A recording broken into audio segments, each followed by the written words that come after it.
এই শোনো, দেখো আমাদের ছেলে। কিন্তু ও যেন জানতে না পারে যে আমরা পৃথিবীর বড় লোকদের মধ্যে অন্যতম। আর জানিও না যে এতদিনে ও কিভাবে মানুষ হয়েছে। পরে যখন বলবো তখন মজা হবে, ঠিক আছে? ব্রেকিং নিউজ, পৃথিবীর সবথেকে ধনী বিজনেস গ্রুপ ম্যানফিল্ড গ্রুপের চেয়ারম্যান মিস্টার নায়কের ছেলেকে খুঁজে পাওয়া গেছে। এখন ওরা দুজন মুম্বাই যাচ্ছেন ওদের হারানো উত্তরাধিকারীর খোঁজে। ড্রাইভার, তাড়াতাড়ি চল। আমাদের আংশির বয়স 20 বছর।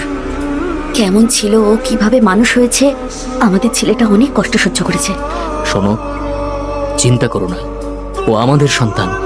সুদ সমেত ওকে সব খুশি ফেরত দিয়ে দেব। ওর কোনো কিছুর অভাব রাখবো না। ঐশ্বর্যে ভরে যাবে ওর জীবন।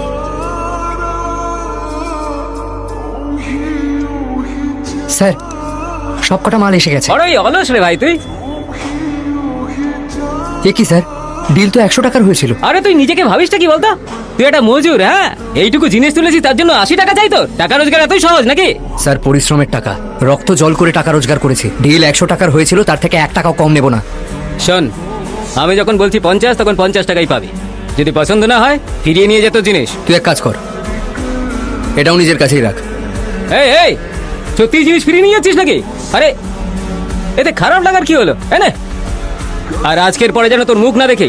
তোর মতো মজুরের যোগ্যতা ওই 80 টাকারই হয়। চল বেরো।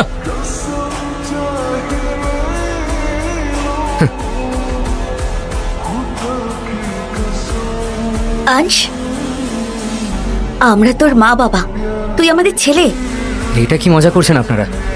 আপনি বলতে চাইছেন যে আপনি আমার মা আর ইনি বাবা? হ্যাঁ, এই দেখ, এই যে লকেটটা তুই পরে আছিস সেটা আমি তোকে ছোটবেলায় পরিয়েছিলাম। তোর ছোটবেলার ছবি দেখ দেখ। ছোটবেলায় খুব মোটু সোটু ছিলি। হ্যাঁ, এখন দেখ, এই দেখ, একদম শুকিয়ে গেছিস। আমি স্বপ্ন দেখছি না তো? কেমন আছেন আপনারা? আর এতদিন কোথায় ছিলেন? এই সব ছাড়, এতদিন বাদে দেখা হলো, জড়িয়ে ধরবি না? মা, বাবা। আপাতত তোর সামনে দাঁড়িয়ে আছি, কিন্তু ওখানে ওই যে কনস্ট্রাকশন সাইটটা আছে, হ্যাঁ, ওখানেই কাজ করি আমরা। আমি তো ভুলে গেছিলাম, আজ আমার নয়নার পরিবারের সাথে দেখা করার কথা। নয়না? নয়না কে? নয়না আমার গার্লফ্রেন্ড। পরের মাসেই আমরা বিয়ে করতে চলেছি। বাহ। তোমরাও আমার সঙ্গে চলো না? হ্যাঁ চল।